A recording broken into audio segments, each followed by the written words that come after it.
ஆண்டவராய் இயேசு கிறிஸ்துவின் கிருபையுள்ள நாமத்திலே உங்கள் யாவருக்கும் அன்பின் நல்வாழ்த்துக்கள் கூறி இன்றைய தியானத்திற்கு உங்களை தயவோடு அழைக்கிறோம்.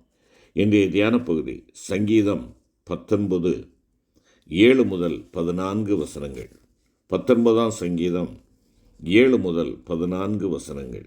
தியான வசனம் பரிசுத்த யோவான் எழுதின சுவிசேஷம் 5ஆம் அதிகாரம் 39ஆம் வசனம். பரிசுத்த யோவான் 5:39. வேத வாக்கியங்களை ஆராய்ந்து பாருங்கள். வேத வாக்கியங்களை ஆராய்ந்து பாருங்கள். அருமையான கர்த்தருடைய பிள்ளைகளே, ஆண்டவராய் இயேசு கிறிஸ்து தன்னை குற்றப்படுத்தி யூதரை பார்த்து இந்த வசனத்தை கூறுகிறார். வேத வசனங்கள் எல்லாம் ஆண்டவராய இயேசு கிறிஸ்துவை சுட்டி காட்டுகின்றன. ஹாட்ஸின் என்று சொல்லக்கூடிய அருமையான ஒரு மனிதர் தான் எழுதிய வேதமெங்கும் கிறிஸ்து என்ற புத்தகத்திலே வேதாகமத்தின் 66 புத்தகங்களிலும் கிறிஸ்து எவ்விதமாய் காட்டப்பட்டிருக்கிறார் என்பதை நன்கு விளக்குகிறார். அதே சமயத்தில் ஆண்டவராகிய இயேசு கிறிஸ்து அதை ஆராய்ந்து பார்க்கும்படியாக தம்முடைய சீடர்களுக்கு சொன்ன இந்த வார்த்தையை நாம் இங்கே வாசிக்க கேட்டோம்.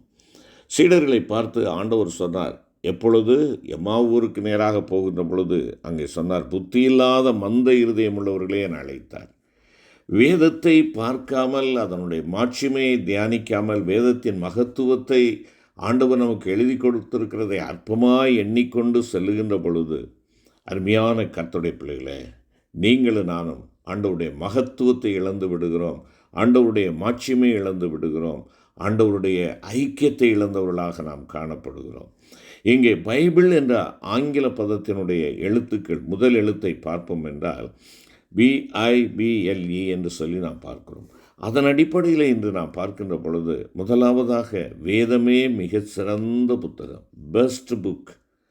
சங்கீதக்காரன் சொல்லுகின்றான் 119ஆம் சங்கீதம் 72வது வசனத்திலே, அநேகமாயிரம் பொன் வெள்ளியை பார்க்கிலும் நீர் விளம்பின வேதமே எனக்கு நலம், அதுவே என்னுடைய சிறப்பானது, எனக்கு மிக சிறந்தது என்பதாக கூறுவது அவனுடைய அனுபவமாக இருக்கிறது. நியாயப்பிரமாண புத்தகமே அவனுடைய வேதமாக இருந்தது. அப்படியானால் முழு வேதாகமத்தையும் உடைய நமக்கு எவ்வளவு அதிகமாக இருக்க வேண்டும்? விக்டோரியா மகாராணியார் ஒரு முறை மாபெரும் புத்தக சாலையில் புத்தகத்தை எடுத்துக்கொண்டு வா என்று தன்னுடைய ஊழியக்காரனுக்கு சொன்ன பொழுது, நூற்றுக்கணக்கான புத்தகங்கள் இருக்கையில் எந்த புத்தகத்தை எடுத்துக்கொண்டு வருவது என்று அவரிடத்தில் கேட்டான். அதற்கு மகாராணியார் மறுமொழியாக, புத்தகம் என்றால் அது வேதாகமத்தையே குறிக்கும், அது ஒன்றே புத்தகம் என்பதாக கூறினாள். அருமையான கர்த்தருடைய பிள்ளைகளே, அது உண்மையான ஒரு சத்தியம். ஏனெனில் மனுஷனுடைய வாழ்க்கைக்கு தேவையான சகலமும், அவனது ஆவி, ஆத்துமா, சரீரம் இவற்றிற்கு வேண்டிய யாவும் அங்கே பரிசுத்த வேதாகமத்தில் உண்டு. ஞானிகளின் ஞானமும் சன்மார்க்க சட்டங்களும் இயற்கையின் அழகும் அமைப்பும் இவற்றினூடாக தேவனின் தவறாத ஆட்சியும் மனுஷனுக்கு அவர் இலவசமாய் கொடுக்கும் ரட்சிப்பும் தெளிவாய் கூறப்பட்டுள்ளது. மிக சிறந்த புத்தகம்தானே? இதுவே மிகச்சிறந்த புத்தகம். இரண்டாவதாக நாம் பார்க்கின்ற பொழுது இது தேவனால் அருளப்பட்ட ஒரு வேதம், இன்ஸ்பயர்ட் புக்.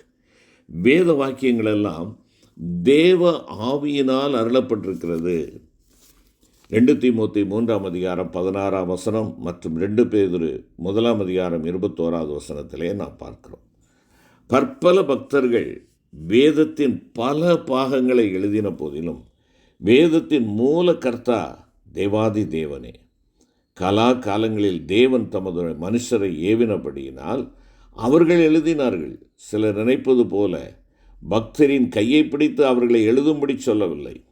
ஏனெனில் பக்தரின் தன்மைக்கும் நோக்கத்திற்கும் ஏற்ப புத்தகங்கள் அமைந்திருப்பதை நாம் காணலாம்.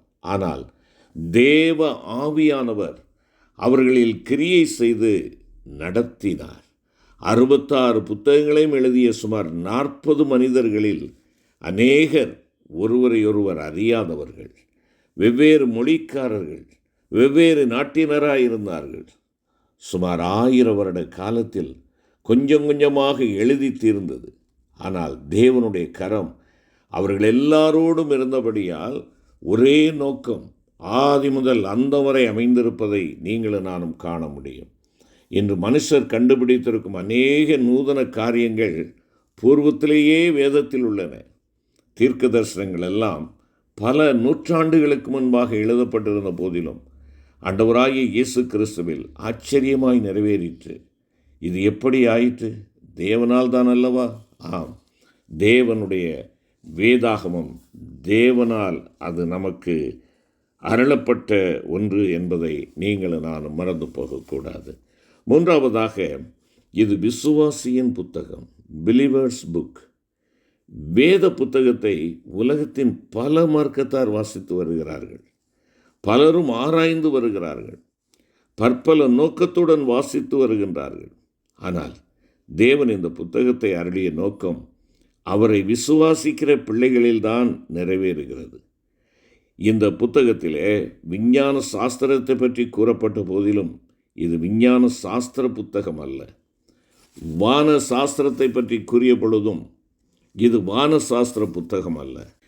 நீதிக்கான சட்டங்கள் உடையதாக இருந்தும் இது ஒரு சட்ட புஸ்தகம் அல்ல.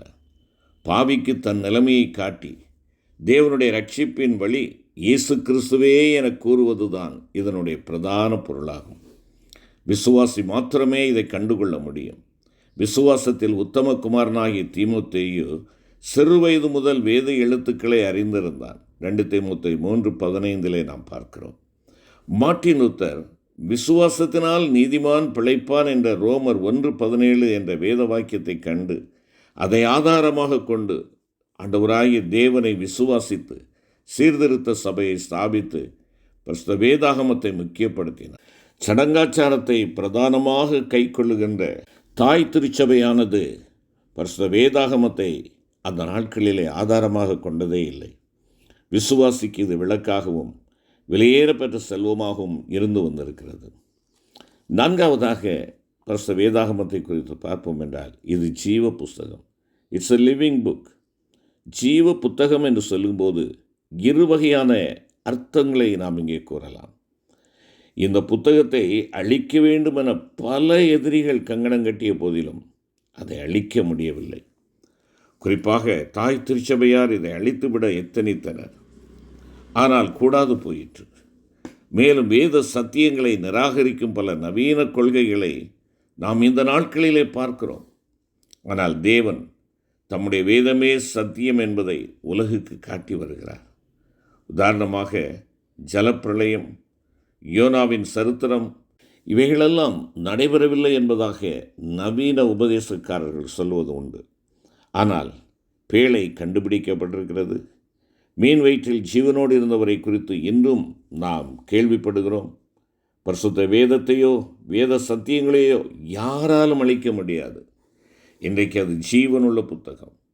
ஆண்டவராகிய இயேசு கிறிஸ்துவின் 2ஆம் வருகை மட்டும் அது ஜீவனோடு இருக்கும். அதுவுமன்றி விசுவாசிக்கு இது ஜீவனை அருளுகின்ற ஒரு புத்தகம். ஆத்துமாவை உயிர்ப்பிக்கிறது. சங்கீதம் 19:7 அதைத்தான் சொல்லுகிறது. அருமையான கர்த்தருடைய பிள்ளைகளே, இந்த மாபெரும் உத்தமமான இந்த புத்தகம், 5ஆவதாக இது சுவிசேஷ புத்தகமாக இருக்கிறது. It's an evangelical book. சுவிசேஷம் என்றால் நற்செய்தி என்பது பொருள். வேதாகமத்தின் மொத்த பொருள் ஆண்டவராகிய இயேசு கிறிஸ்துவாகிய நற்செய்தியே. தனிப்பட்ட ஆத்துமாவுக்கும் குடும்பத்திற்கும் சமுதாயத்திற்கும் உலகத்திற்கும் இரட்சிப்பையும் மகிழ்ச்சியையும் சமாதானத்தையும் கொடுக்கின்ற நற்செய்தியாக ஆண்டவராகிய இயேசுவே வேத புத்தகத்தின் மெய்ப்பொருளாகவும் மத்திய பொருளாகவும் தம்மை கொடுக்கிறார். அவருடைய வார்த்தையை பாருங்கள். வருத்தப்பட்டு பார சுமக்கிறவர்களே, நீங்கள் எல்லாரும் என்னிடத்தில் வாருங்கள், நான் உங்களுக்கு இளைப்பாறுதல் தருவேன். இதுதான் தேவாதி தேவனுடைய உன்னதமான அழைப்பு. அவருடைய நற்செய்தி, உன் பாவங்கள் உனக்கு மன்னிக்கப்பட்டது என்ற இனிய வாக்கு அவருடைய நற்செய்தியாகும். அருமையான கர்த்தருடைய பிள்ளைகளே, இந்த நற்செய்தியை நவிலுகின்ற ஆண்டவராகிய இயேசு கிறிஸ்துவனுடைய வார்த்தை உங்களிலே வாசமாக இருக்கிறதா? யோசித்து பார்க்க நாம் அழைக்கப்படுகிறோம். நான் என் வேதத்தின் மகத்துவங்களை அவர்களுக்கு எழுதி கொடுத்தேன், அவர்களோ அதை அந்நிய காரியமாக்கினார்கள் என்று ஆண்டவர் வேதனையோடு சொன்னாரே. அது உங்களை குறித்தும் என்னை குறித்துமாக இருக்கும் என்றால் எவ்வளவு பரிதாபம்! நீ வேதத்தை மறந்தால் நான் உன் சந்ததியை மறப்பேன் என்பதாக குறிப்பிடுகிறாரே. எனக்கு அருமையான கர்த்தருடைய பிள்ளைகளே, பரிசுத்த வேதாகமம் ஆண்டவராகிய இயேசு கிறிஸ்துவை கூறுகிறது. ஆண்டவராகிய இயேசு கிறிஸ்து வேதத்தை ஆராய்ந்து பார்க்க கூறுகிறார். மாட்சிமையான இந்த வேத புத்தகத்தை நாம் நேசித்து வாசிக்கிறோமா?